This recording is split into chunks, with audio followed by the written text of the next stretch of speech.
मेरे किसी रिलेटिव की, मेरे किसी फैमिली मेंबर की डेथ हो गई है तो मैं उसको हाथ नहीं लगा सकता, इतना डर था। लाशों को पैक कर करके भेज दिया गया। आपने कभी सोचा कि वो लाशों को पैक कौन करता था? वो स्पीकर से बोलते थे, भाई ये बेड नंबर 5 को ये दवा दे दो। पूरा पैरामेडिकल स्टाफ, पूरा वार्ड, इवन आईसीयू, आईसीसीयू सब वही हैंडल करता था। जब कोई ऑपरेशन होता है 5 से 6 पैरामेडिकल स्टाफ की जरूरत होती है किसी भी प्रोफेशन के लिए। उसमें नियम कायदे क्या होने चाहिए वो प्रोफेशन एक्ट बताता है। जैसे आपकी पैरासीटामोल, फर्स्ट एड किट वाली जो दवाइयाँ होती हैं उनको देते हैं, वो किसी न किसी ट्रेंड हॉस्पिटल से आते हैं और अपने गाँव में रह करके ही एक समाज सेवा का काम करते हैं। ऐसे छत्तीसगढ़, झारखंड में बहुत जगह ऐसे घूमा हूँ जहाँ पे आदिवासी क्षेत्र हैं। छोटा सा हॉस्पिटल भी वहाँ से 50 किलोमीटर की दूरी पे है। प्राथमिक उपचार तो उनका बोर्ड लग गया, लेकिन वो उपचार साहब डायबिटीज़ का भी कर रहे हैं, वो हार्ट पेशेंट भी देख रहे हैं और वो बहुत क्रिटिकल केसेस भी लेते हैं। क्या डॉक्टर्स गलत काम नहीं करते? क्या बड़े बड़े डॉक्टर्स भ्रूण हत्या के प्रकरण में नहीं पकड़े जाते? कुछ वो लोग जो समाज के लिए असामाजिक तत्व के, जिनको हम कहेंगे, उनकी दुकानें बंद ना हो, ये प्रोग्राम कई जगह पे रोकते हैं।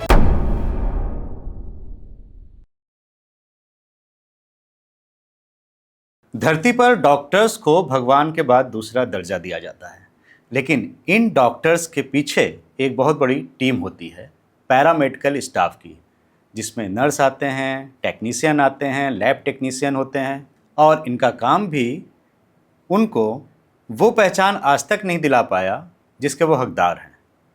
नमस्कार, वंदे मातरम, जय हिंद। एक बार फिर से आपका बहुत बहुत स्वागत है तिवारी जी टॉक शो के इस बहुत ही खास एपिसोड में। आज हमारे साथ में हैं national allied health professional association के वाइस प्रेसिडेंट अभिषेक गिरी जी। अभिषेक जी, बहुत बहुत स्वागत है आपका तिवारी जी टॉक शो में। बात करेंगे आज पैरामेडिकल स्टाफ जो होता है, डॉक्टर्स के पीछे की टीम, और उनको कई मायने में ये देखा गया है कि वो दर्जा नहीं मिल पाता है। हालांकि उनकी मेहनत बहुत होती है। मैंने देखा है उनको कई बार कोरोना काल में डॉक्टर्स नहीं जाते थे वार्ड के अंदर और वो दिन रात सेवा में लगे रहते थे। तो आज आप देखते हैं, आप बहुत बड़ा काम कर रहे हैं इस फील्ड में, नेशनल लेवल पे कर रहे हैं। तो आपके दृष्टिकोण से क्या क्या मुख्य समस्याएं, अगर आपसे मैं पूछूं, तो आ रही हैं? तिवारी जी, हमारी जो एसोसिएशन है वो 2021 से पैरामेडिकल के लिए, यानी हेल्थ केयर के लिए काम कर रही है। पैरामेडिकल, आप पैरामेडिकल, खैर अब गवर्नमेंट ने प्रोहिबिटेड कर दिया है। अच्छा। हाँ, 1 जुलाई 2025 को गवर्नमेंट ने एक सर्कुलर जारी किया है कि पैरामेडिकल शब्द अब यूज़ नहीं किया जाएगा। लेकिन देश की आज़ादी से लेकर आज तक पैरामेडिकल जो हमारे हेल्थ कर्मी हैं, यानी जो दिन रात सेवा कर रहे हैं, उनके लिए ना तो गवर्नमेंट ने कभी सोचा, ना ही कभी आम जनता ने सोचा। मतलब जड़ें तो हैं, पैरामेडिकल स्टाफ को मैं जड़ें कहूँगा। पेड़ होता है, अगर जड़ें मजबूत ना हो तो आपको पता ही है, जड़ें मजबूत तो पेड़ गिर जाएगा। 2021 में हमने इंडियन पैरामेडिकल एसोसिएशन के नाम से मैंने हमारी पूरी राष्ट्रीय कार्यकारिणी ने, जिसके अध्यक्ष कर्नल बीपी तोमर सर हैं, उनका ये विजन था कि इनके लिए भी कुछ किया जाए। अब इंडियन पैरामेडिकल एसोसिएशन के नाम से हमने गठन किया, जिसका नाम आज गवर्नमेंट की अनुशंसा के आधार पर हमने national allied health care profession association रखा गया। वो भी चेंज हुआ है 1 जुलाई 2025 के बाद। आपने देखा होगा कोरोना टाइम, कोई भूल ही नहीं सकता उस भयानक मंजर को, कोई नहीं भूल सकता। कितने अपने खोए। तिवारी जी, 2020-21 में जो ये मंजर आया, उसमें हमारे एलाइड हेल्थ केयर स्टाफ ने, यानी पैरामेडिकल स्टाफ ने जो अपनी भूमिका निभाई है, उसको पूरा विश्व कभी नहीं भूल सकता। जब कोई व्यक्ति, यानी कि अगर क्या मेरे किसी रिलेटिव की, मेरे किसी घर फैमिली मेंबर की डेथ हो गई है तो मैं उसको हाथ नहीं लगा सकता था, इतना डर था। लाशों को पैक कर करके भेज दिया गया। आपने कभी सोचा कि वो लाशों को पैक कौन करता था? उस भयानक स्थिति में कौन था? क्या डॉक्टर्स पैक करते थे उनको? हमारा यही पैरामेडिकल स्टाफ था, जिनके विषय में इनकी उपलब्धियां बहुत हैं, लेकिन इनके सम्मान के लिए, इनकी सुरक्षा के लिए ना सरकार का ध्यान आकर्षित हुआ, ना आम जनता का हुआ।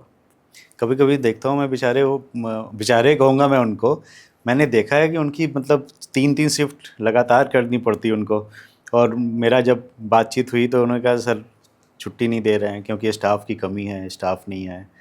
और कोरोना में तो मैंने देखा है कि डॉक्टर्स बाहर स्क्रीन में देखते रहते थे वार्ड का उनके पास में, और वहीं से वो स्पीकर से बोलते थे भाई ये बेड नंबर 5 को ये दवा दे दो या ये कर दो, और सारा पूरा पैरामेडिकल स्टाफ, पूरा वार्ड, इवन आईसीयू आईसीसीयू सब वही हैंडल करता था जी।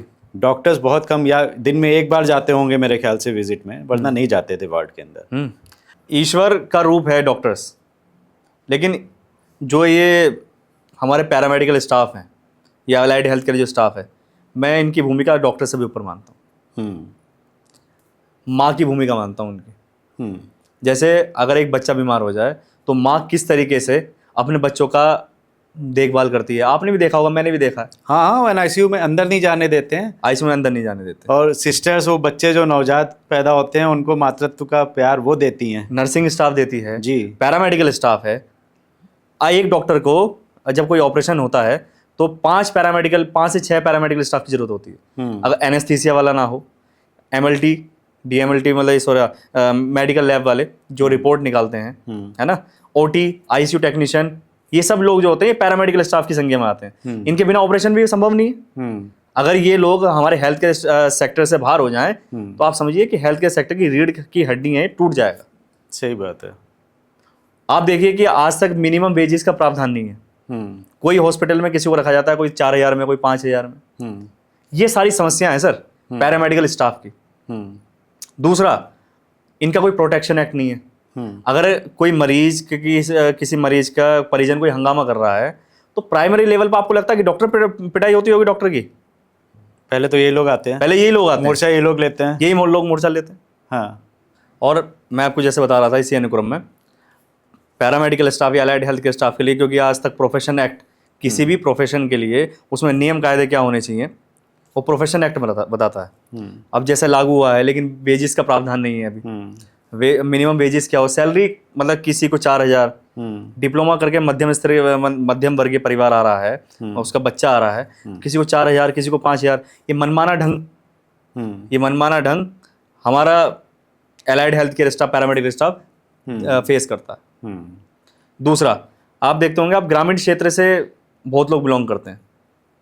ग्रामीण क्षेत्र के अंदर जो प्राथमिक उपचार केंद्र होते हैं उनको भी CMSCD डॉक्टर्स बोलते हैं जी। वो भी अलाइड हेल्थ केयर के अंदर आते हैं। और उनका भी शोषण जो जितना किया जाता है शायद कोई और कर सके।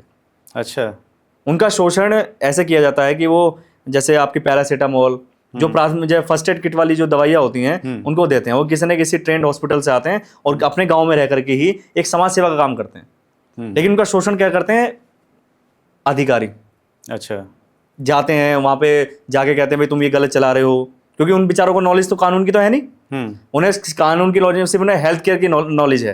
वो देखते हैं कि हमारे आप देखिए, अगर किसी को बुखार हो गया और उसको टाइम पर एक पैरासीटामोल की गोली भी अवेलेबल नहीं है, ऐसे छत्तीसगढ़, झारखंड में बहुत जगह ऐसे घूमा हूँ जहाँ पे आदिवासी क्षेत्र हैं या ऐसे पिछड़े हुए गाँव हैं कि एक हॉस्पिटल, छोटा सा हॉस्पिटल भी वहाँ से 50 किलोमीटर की दूरी पे है।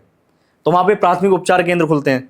माननीय सुप्रीम कोर्ट ने 2019 में एक ऑर्डर पास किया था कि जो CMSCD, जो झोलाछाप डॉक्टर की जिनकी आपको संज्ञा दी है, झोलाछाप डॉक्टर हैं क्या? इन्हें झोलाछाप डॉक्टर ना कहा जाए, इन्हें CMSCD यानी community medical service and essential drug यानी CMSCD डॉक्टर यानी प्राथमिक उपचार केंद्र के जो डॉक्टर हैं इनका कोई हैरेसमेंट नहीं करेगा। अगर ये 120 मेडिसिन पे WHO की जो रिकमेंडेशन है उनके अनुसार काम कर रहे हैं तो। अच्छा। लेकिन फिर भी प्राथमिक उपचार से जो सेवा केंद्र हैं उनका शोषण फिर भी किया जाता है।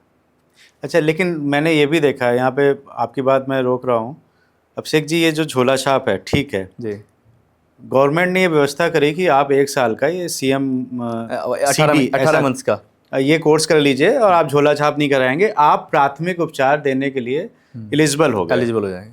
लेकिन यहाँ पर बात मैं वही कर रहा हूँ कि वहाँ पर क्या होता है कि वो प्राथमिक उपचार तो उनका बोर्ड लग गया, लेकिन वो उपचार साहब डायबिटीज़ का भी कर रहे हैं, वो हार्ट पेशेंट भी देख रहे हैं और वो बहुत क्रिटिकल केसेस भी लेते हैं, लेकिन वो कहीं ना कहीं वो उस दायरे से तो बाहर जा रहे हैं फिर तिवारी जी। और फिर ऐसे केस बिगड़ के आते हैं कि झोला, आए दिन पेपर में आता है झोला छाप डॉक्टर ने ली इनकी जान। तिवारी जी, क्या आप मुझे इस बात का जवाब देंगे, क्या बड़े डॉक्टर्स ऐसा नहीं करते?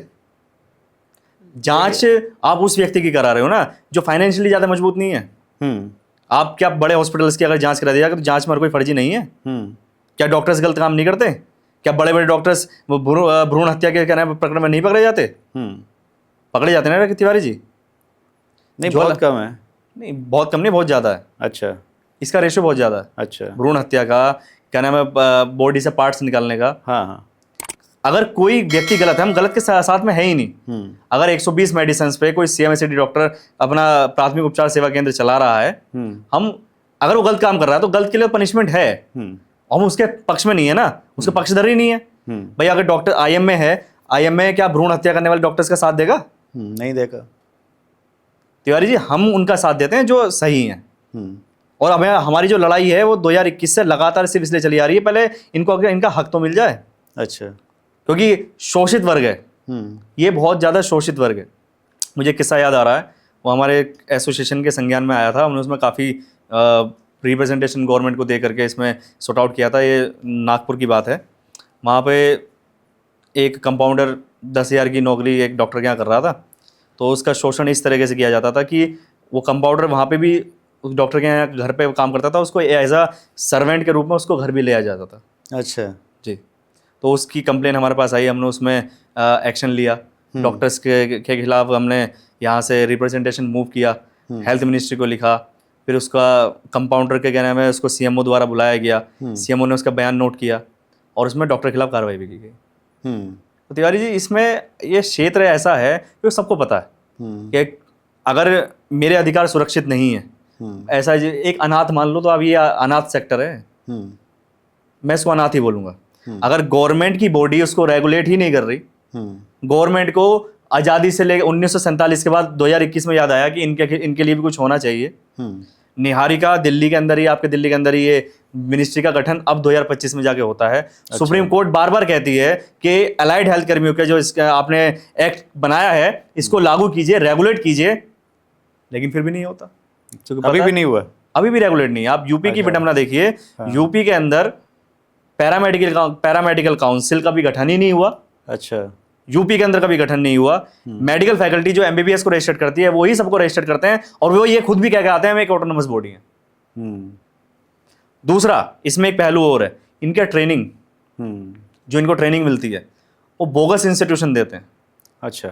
हाँ, पैरामेडिकल के बहुत से इंस्टीट्यूट मैंने देखे हैं और वो गांव-गांव में खुले रहते हैं। कई ऐसे मतलब इंटीरियर्स में मैंने देखे हुए हैं खुले हुए कि पैरामेडिकल की वो ट्रेनिंग देते हैं और वो सर्टिफिकेट आप ले जाइए, कहीं भी नर्स और कंपाउंडर आप बन जाएंगे जाके। यही तो विडंबना है तिवारी जी। हाँ, यही तो सबसे बड़ी विडंबना है इस देश की।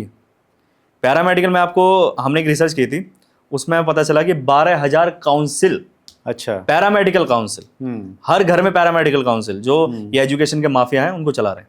अच्छा। कितनी काउंसिलों को स्टेट पैरामेडिकल फैकल्टी, आपके यूपी में विनोद यादव की, हमने उसको बंद कराया। ऐसी कितनी काउंसिल्स, हरियाणा के अंदर 55 काउंसिल, महाराष्ट्र के अंदर कम से 129 काउंसिल GR है हमारे पास। वहां की गवर्नमेंट ने पब्लिश किया कि 129 काउंसिल हमारे यहाँ फर्जी चल रही है। अब काउंसिल आपने समझा, काउंसिल के अंदर, एक काउंसिल के अंदर कम से कम मान के चलिए 200 इंस्टीट्यूशन फर्जी। अच्छा। 200 इंस्टीट्यूशन एक काउंसिल के अंदर, और वो काउंसिल फर्जी है। वो काउंसिल फर्जी है। अच्छा, ये विडंबना देखिए आप। और आप रिसर्च कीजिए, आप गूगल पे डाल के देखिए बोगस काउंसिल्स। वैसे अगर मैं आपसे पूछूं कि किसी बच्चे को जाना है ट्रेनिंग के लिए और उसे कॉलेज का चयन करना है या स्कूल का, ये आपका इंस्टीट्यूट का चयन करना है, तो क्या क्या चीज़ें देखनी चाहिए? मैं आपको एक सिंपल सा क्वेश्चन बताता हूँ, सिर्फ पैरामेडिकल के लिए नहीं, किसी भी इंस्टीट्यूशन को अगर चयन करना है तो गवर्नमेंट की वेबसाइट है ऑल इंडिया हायर एजुकेशन सर्वे, हायर एजुकेशन, आईशे बोलते हैं, AISHE। AISHE पे उन इंस्टीट्यूशन का रिकॉर्ड आता है जो गवर्नमेंट से परमिशन लिए हुए हैं। आज तक हमारे देश में ये जो भेड़ चाल का जो दौर है, आईशे का किसी को नहीं पता। गवर्नमेंट की वेबसाइट्स, गवर्नमेंट चीख चीख के कहती है कि जो इस वेबसाइट पे इंस्टीट्यूशंस आते हैं वो असली हैं। जो और चल रहे हैं, अदर देन चल रहे हैं, उनकी क्रेडिबिलिटी क्या है? कॉलेज बन जाता है, पैरामेडिकल कॉलेज बन जाता है, उनसे अगर पूछते हैं कि भाई आप कहाँ से चला रहे हैं, हम तो सर खुद चला रहे हैं। ऐसे इनसे अभी हमारे रिसेंट में हमारे मेरठ में ये बहुत बड़ा बवाल हुआ था। अच्छा। बवाल चल भी रहा है अभी। अच्छा। फेक कॉलेजेस का, फेक इंस्टीट्यूशंस का। हाँ। और ये बवाल मैं नहीं मानता 2021 के बाद ज़्यादा हुआ। हाँ। क्योंकि छोटी छोटी दुकानें खुल गई हैं, कॉलेज नहीं खुले, छोटी छोटी दुकानें। हाँ। एक बच्चे को देखना चाहिए कि उसका इंफ्रास्ट्रक्चर कॉलेज का क्या है।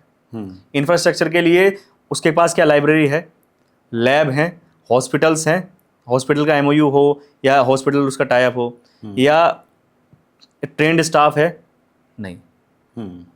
ये किस बात का फ़ायदा उठाते हैं ये मैं आपको बताता हूँ।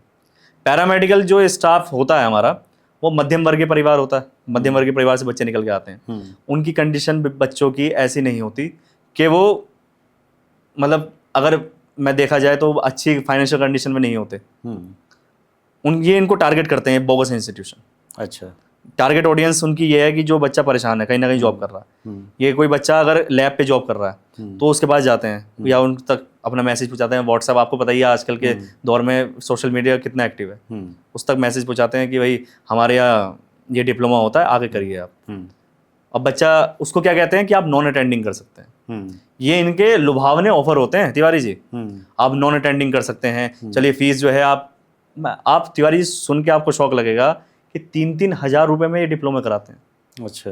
3,000 रुपए में टारगेट ऑडियंस। गवर्नमेंट ने बहुत अच्छा काम किया है इनको तोड़ने के लिए, डिजी लॉकर है ना, अब PEN number, permanent education number चालू किया, गवर्नमेंट के संज्ञान में है। क्योंकि बैकडेटेड सर्टिफिकेट बहुत ज़्यादा पब्लिश किए जाते हैं कि तू वहाँ पे जहाँ हॉस्पिटल में काम कर रहा है, ठीक है, हम तुझे एक सर्टिफिकेट दे देते हैं। 3,000 2,000 इतनी मानसिकता गिरी हुई लोगों की है। जो हमारे संज्ञान में आया था, हमने बच्चों का स्टेटमेंट नोट किया था कि 500 रुपए में भी सर्टिफिकेट दे देते हैं ये। कोई ट्रेनिंग नहीं, कुछ नहीं। अच्छा, 500 रुपीज ले जाओ। यस। और उसके बिहाफ पे नौकरी मिल जाती है। अब वो सरकारी देने वाला तो चेक करेगा, सरकारी नौकरी वाला तो काफी चेक होता है। हाँ। कुछ प्राइवेट जो हॉस्पिटल्स होते हैं, हाँ, वो तो आसानी से ले लेते हैं उनको। अच्छा, काम आना चाहिए, ये तो देखते होंगे ना। काम वो हॉस्पिटल में सीख के करता है। हाँ। लेकिन वेल ट्रेंड नहीं कह सकते आप उसको। हाँ। और उनके पीछे बोगस सर्टिफिकेट होते हैं। बहुत लोग जेल गए हैं तिवारी जी, बहुत लोग गए हैं। यूपी के अंदर आंकड़ा देखेंगे तो पूरी लिस्ट खुल के आएगी, गूगल पे अगर डालेंगे तो। आपका ये जो आपने बनाया है national allied health care professional association, तो ये किस तरह से हेल्प करता है पैरामेडिकल स्टाफ की, और ये कैसे इंश्योर करते हैं कि हाँ वेल ट्रेंड और अच्छे पैरामेडिकल स्टाफ ही अवेलेबल हो पाएँ सोसाइटी में? हमारे जो एसोसिएशन है, सबसे पहले हम बच्चों को ये कोशिश करते हैं पहले बताने की कि आप जिस क्षेत्र में आए हैं वो क्षेत्र एक बहुत ही व्यापक क्षेत्र है और डॉक्टर यानी ईश्वर के बाद आपका ही नंबर आएगा। हम उनको बताते हैं कि आपको आगे करना क्या है और कहाँ से करना है। अगर उनके साथ एसोसिएशन का अगर हमारे मेंबर है वो, उनके साथ कहाँ मिसबिहेव होगा, अगर होता है तो हम उनकी हेल्प कैसे करेंगे, ये हमारे यहाँ उनको इंश्योर किया जाता है। आप किसी भी उसमें जाएंगे, किसी भी सेक्टर में जाएंगे, मैं पेशे से वकील हूँ, एडवोकेट हूँ, हमारे लिए भी बार एसोसिएशन काफ़ी प्रावधान प्रोविज़न करती है। इंश्योरेंस नहीं होता इनका। क्या जो बीमारियों में 24 घंटे है उसका इंश्योरेंस नहीं होना चाहिए? इनका सबसे पहले होना चाहिए। इनका सबसे पहले होना चाहिए। हाँ। कौन सा हॉस्पिटल है जो इनका इंश्योरेंस कराता है? हाँ। लेकिन हमारी एसोसिएशन एक ऐसी एसोसिएशन है, अच्छा। अगर कोई मेंबर है, हमारी कोई लंबी चौड़ी फीस नहीं है। अच्छा। सुन के भी आपको कहने में ताज्जुब होगा, मात्र 1780 रुपये फीस है मेंबरशिप की, वन टाइम। अच्छा। जिसमें उसका इंश्योरेंस, उसकी हर तरह की जिम्मेदारी हमारी है। क्योंकि ऐसे हम जो समाज सेवा का काम कर रहे हैं, समाज सेवा में पैसा वैल्यू नहीं करता, हमारा जो मेंबर है उसके अधिकार वैल्यू करते हैं। हमें ये समझ में आता है ना, हम उस प्रीमियम हम जमा करते हैं उसका, हमें उससे एक पैसा नहीं चाहिए। जो जमा करता है उसको उल्टा लौटा भी देते हैं। अच्छा। कई हमारे सामने केस आए हैं कि भाई हम सर मेरी तबीयत खराब है और इतने पैसे का खर्चा है, क्योंकि इसका बेचारे का इंश्योरेंस तो है ही नहीं, कहाँ से प्रीमियम जमा करेगा वो। तो कोई हम ऐसे कितने केस हैं, मतलब एक ने हमारे पास डिमांड की थी कि सर मुझे 50,000 की ज़रूरत है, 50,000 रुपये, और जिस टाइम हमने एसोसिएशन खड़ी करी थी इतना फंड तो उसमें कोई एसोसिएशन में कोई फंड तो आते नहीं है, हमें कोई फाइनेंशियल तो कुछ देता ही नहीं, कोई मिलता ही नहीं ऐसे। तो हम जो पदाधिकारी हैं सब ने इकट्ठे कर करके उसको पैसे दिए। ये जनरल पब्लिक के लिए भी है हमारी एसोसिएशन। महाराष्ट्र के अंदर एक कोई हॉस्पिटल है, कामा करके, मुझे थोड़ा सा कम याद है। भीम जी कामा है, भीम जी कामा शायद वो मुंबई में ही है। हाँ, वो 1.5-2 साल पहले की बात है। हाँ। तो उनको हमारी एसोसिएशन के बारे में पता चला, उन्होंने हमसे कांटेक्ट किया कि मेरे जो हस्बैंड हैं वो एक पेंटर है, कारपेंटर हैं। अच्छा। और उनको ब्लड की आवश्यकता है। तो हमने पता करा कि वहाँ O- शायद कौन सा ब्लड था कि वो अवेलेबल नहीं हो पा रहा, और जो प्राइवेट हॉस्पिटल से आएगा उसमें टोटल 6,500 रुपये खर्चा होगा। जनरल पब्लिक के बता रहा हूँ, ऐसा नहीं कि सिर्फ हम पैरामेडिकल की सिर्फ इतना ही है कि हम इनकी हेल्प करेंगे क्या हेल्थ केयर स्टाफ की। क्योंकि अगर कोई संगठन भारत सरकार के अंदर रजिस्टर्ड होता है तो उसका दायित्व फिर समाज के लिए भी होता है। ऐसा नहीं है अगर कोई हमारे पास आए हम कह देंगे अगर तुम्हारे मेमोरी हम दुत्कार दें उसको, ऐसा नहीं। बिल्कुल। तो हमने उसकी हेल्प करी, हमने उसको 6,500 रुपये हमारी तरफ से पेमेंट हुई। हमने अपना बंदा बॉम्बे भेजा, वहीं सोलापुर से था, डॉक्टर सोमनाथ बोराटे हमारे स्टेट प्रेसिडेंट है, वो खुद गाड़ी लेकर के वहाँ पहुँचते हैं, सारा जब तक उसका प्रॉब्लम सॉर्ट आउट नहीं हो 2 दिन वहाँ पर रुके। ये हमारी एसोसिएशन है।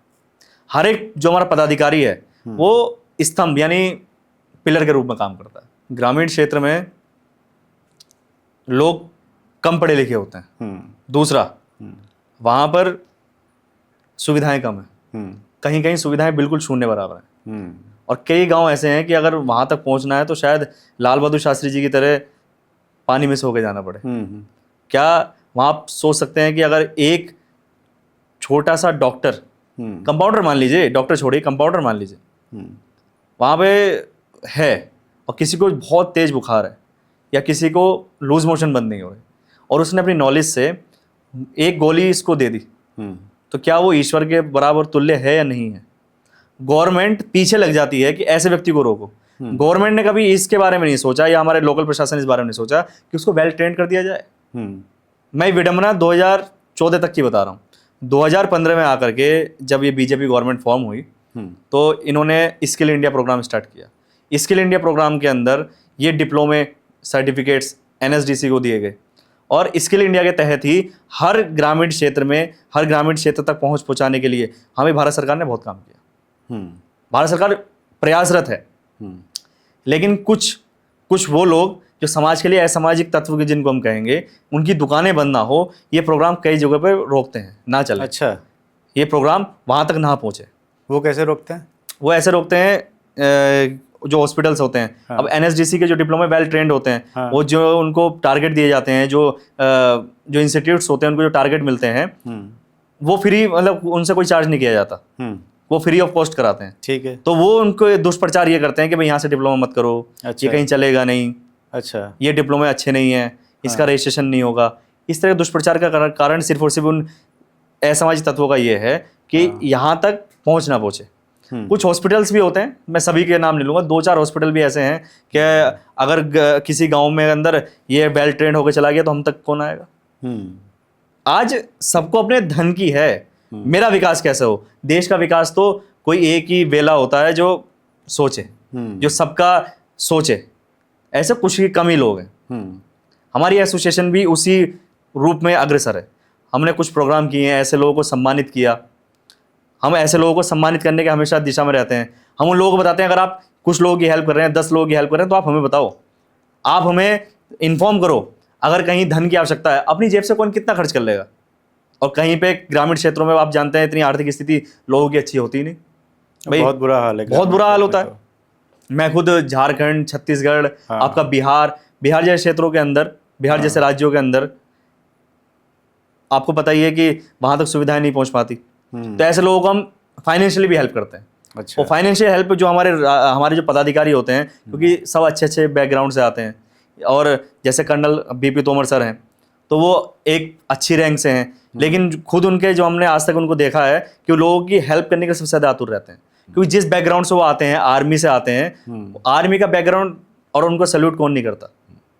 अच्छा, मैं आपसे अगर पूछूं तो मिनिमम वेजेस की बातें लगभग हर सेक्टर में हुई हैं और बहुत से सेक्टर्स में लागू करी हैं गवर्नमेंट ने। तो इस सेक्टर, क्योंकि ये अनऑर्गेनाइज सेक्टर है, इस सेक्टर को लेके कुछ पॉलिसीज़ हैं गवर्नमेंट की मिनिमम वेजेस के लिए कि हाँ इतनी सैलरी मिलनी चाहिए? हमने रिव जो अभी 2021 में आया है उसमें अभी ऐसा प्रावधान, कोई प्रोविजन दिया नहीं गया।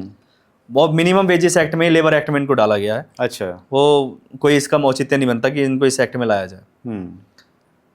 2021 से लेकर जब इसमें कुछ नहीं हो पाया तो रिप्रेजेंटेशन हमने माननीय राष्ट्रपति महोदय को दिया था, और 15 सूत्रीय हमारा जो मांग का लेटर था, मांग पत्र था, उसमें 15 हमने मांगी थी, और माननीय राष्ट्रपति महोदय को अभी मुश्किल से मुश्किल 6 महीने पहले ही हमने इतनी चिट्ठियां भिजवाई थी, जिसका ये प्रभाव ये पड़ा कि 1 जुलाई 2025 को पैरामेडिकल शब्द गवर्नमेंट ने अपनी डिक्शनरी से निकाल दिया, और जिनको अलाइड हेल्थ केयर की संज्ञा दी गई, तो सम्मानित एक बात थी कि सम्मान की कोटि में अब हमारा अलाइड हेल्थ केयर स्टाफ आ चुका है।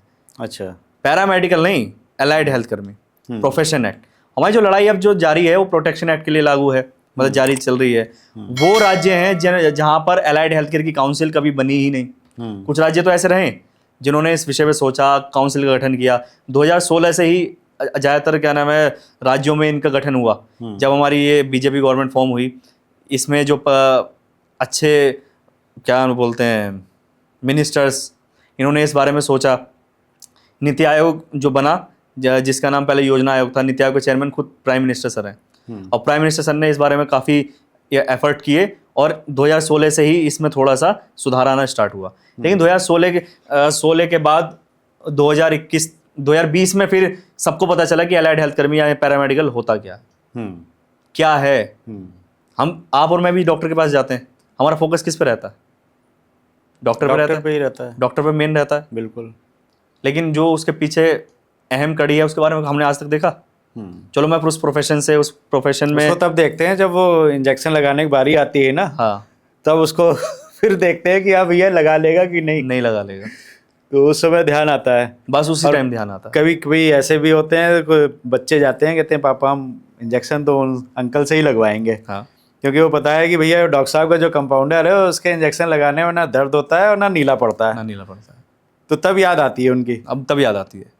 लेकिन सर वही है ना कि हम कहीं ना कहीं स्वार्थी हैं, हाँ सिर्फ अपना सोचते हैं। हाँ अब वो डॉक्टर को तो हम फीस दे के आ रहे हैं 1000 2000, हाँ दे दी फीस, हाँ, और उसको क्या हिस्सा मिल रहा है, क्या उसको सैलरी मिलती है, नहीं वो क्या पता। एज ए पेशेंट हम क्यों देखेंगे? हम क्यों देखेंगे? वो तो डॉक्टर पे देख के जा रहे हैं और वो उनका स्टाफ है, तो ये तो डॉक्टर को देखना है। जिस तन लागे वो तन जाने, हाँ। कोई ना जाने पीर पर आई। तिवारी जी, अगर कोई मेरे घर से पैरामेडिकल कर्मी जा करके काम कर रहा है तब तो मैं सोचूंगा ना, या कोई आकर के मुझे अपनी समस्या बता रहा है। बिल्कुल। ऐसे कितने हमारे पास केस आए हैं कि सर मेरा ये डिप्लोमा मैंने यहाँ से किया था और करने के बाद अब सीएमओ सर मना कर रहे हैं। अच्छा, 2 साल उसने अपना टाइम वेस्ट किया, अब सीएमओ साहब कह रहे हैं कि साहब मैं तो ये डिप्लोमा नहीं लूंगा। उसी के अधिकार क्षेत्र में, उसी के कार्य क्षेत्र में वो इंस्टीट्यूट चल रहा था, तब सीएमओ साहब को याद नहीं आई? ऐसे कितने, हम बलिया, बुलंदशहर, आपका बस्ती, कितने सीएमओस को हमने लेटर लिखा कि सर ये अगर किसी ने गलत काम किया या तो उनके खिलाफ एफआईआर दर्ज करो, या इस बच्चे को क्या नाम है आप संविदा पे रख रहे हैं, कॉन्ट्रैक्ट पे रख रहे हैं, तो इतना इसको ट्रेनिंग आती है ना, इसको आप वेल ट्रेंड करा दीजिए, लेकिन इसके सपने इतना चकनाचूर मत कीजिए कि इसको आत्महत्या ही करनी पड़े। मतलब गवर्नमेंट जॉब के लिए बात कर रहे हैं? गवर्नमेंट जॉब के लिए। अच्छा। प्राइवेट में भी बच्चे को कहीं ना कहीं प्रॉब्लम आती हैं, अगर बोगस इंस्टीट्यूशन है। कड़ी मेन जो है सर, क्योंकि रूल्स एंड रेगुलेशन फॉर्म नहीं है, अब तो हो गए हैं सर, अब तो बहुत तेजी से काम चल रहा है। 1 जुलाई 2025 से जो रफ्तार इसमें पकड़ी है, वो आगे अलाइड हेल्थ कर्मियों के लिए कितना बेनिफिशियल होगा, कितना उसका फ़ायदा मिलेगा, वो तो बहुत बेस्ट काम हो रहा है सर अब। लेकिन जो अब तक शोषण हुआ है उसकी परिभाषा कोई नहीं है। राइट। तो अभी आप ये बताइए कि जो दर्शक हमारे देख रहे हैं और किसी के बच्चे को अगर करना है या पैरामेडिकल में जाना है, पैरामेडिकल तो आपने शब्द हटा दिया, अलाइड हेल्थ केयर में जाना है, तो आप क्या एडवाइस करेंगे पेरेंट्स को भी और उन बच्चों को भी जो इस सेक्टर में अपना करियर बनाना चाहते हैं? तिवारी जी, आपने क्वेश्चन किया है, बड़ा अच्छा क्वेश्चन है। आप देखेंगे 12th बच्चा कर लेता है, 12th पास आउट हो जाता है, 12th करने के बाद वो BA करता है, BCom करता है, हम भी उसी दौर से गुजरे, आप भी उसी दौर से गुजरे होंगे जी, और कोई प्लेसमेंट की गारंटी नहीं होती। BA करने के बाद क्या प्लेसमेंट, BCom करने के बाद कौन प्लेसमेंट दे रहा है? कंपनियां कोई प्लेसमेंट नहीं देती, बड़ी सिंपल सी बात। अगर कोई बच्चा पैरामेडिकल का डिप्लोमा कर लेता है, पहले तो बहुत न्यूनतम फीस होती है इसकी, मुश्किल से 30,000 25,000 30,000 में डिप्लोमा हो जाता है। और ऐसे कितने इंस्टीट्यूशंस हैं जो प्लेसमेंट करा के देते हैं, अच्छा उनका प्लेसमेंट रिकॉर्ड होता है। आपके यहाँ इस क्षेत्र में भी बहुत ऐसे नामी इंस्टीट्यूशन हैं जो इस क्षेत्र में, जैसे आपका BMLT हो गया, DMLT हो गया, CMSCD हो गया, आपका BMRT हो गया, X-ray technician, anaesthesia, OT technician, आपका ICU टेक्नीशियन, ऐसे कितने डिप्लोमे हैं जो कुछ मतलब कुछ ही पैसों में हो जाते हैं, मात्र 30-40 हज़ार में डिप्लोमे हो जाते हैं, कंप्लीट हो जाते हैं। लेकिन आपको हमारे दर्शक भी ये ध्यान रखें, हमारे पेरेंट्स ये ध्यान रखें, बच्चे ये ध्यान रखें कि जहाँ से हम डिप्लोमा कर रहे हैं उस इंस्टीट्यूशन की रेपुटेशन क्या है, क्योंकि आप जैसे ही डिप्लोमा करेंगे आपके हाथ में रोजगार होगा, जो एक बहुत बड़ी बात है। वो वेबसाइट का नाम एक बार और बता दीजिए जो आपने बताई थी। गवर्नमेंट की वेबसाइट है मिनिस्ट्री ऑफ HRD की। अच्छा। AISHE AISHE, AISHE। इसमें जाके कॉलेज देख सकते हैं। हाँ, वहाँ पे जाकर के आप नो योर आयशे कोड पे जा सकते हैं। अच्छा। Know your Ayse code, Ayse code में जाएंगे, अपना स्टेट सिलेक्ट करेंगे, जिला सिलेक्ट करेंगे, वहाँ पे आपको पूरे इंस्टीट्यूशन की रिकॉर्ड मिलेगा कि पैरामेडिकल कितने इंस्टीट्यूशन हैं, मैनेजमेंट के कितने हैं, कौन सी यूनिवर्सिटी रिकॉग्नाइज है या नहीं है। आपने देखा होगा, आपने सुना भी होगा कितने फेक यूनिवर्सिटीज आती हैं, कितने बच्चों का समय बर्बाद हो जाता है। वही, कितनी, क्योंकि बच्चों को पता पैसा ही भी नहीं गया, है, समय भी गया जी। बच्चों को नहीं पता, इतने वो कैपेबल नहीं होते। जिन परिवारों से निकल के आते हैं भाई, वो परिवार बच्चों के पीछे पीछे जाए, उनको फीस दें या इन चीज का पता करें कौन सा इंस्टीट्यूशन असली है कौन सा फर्जी है।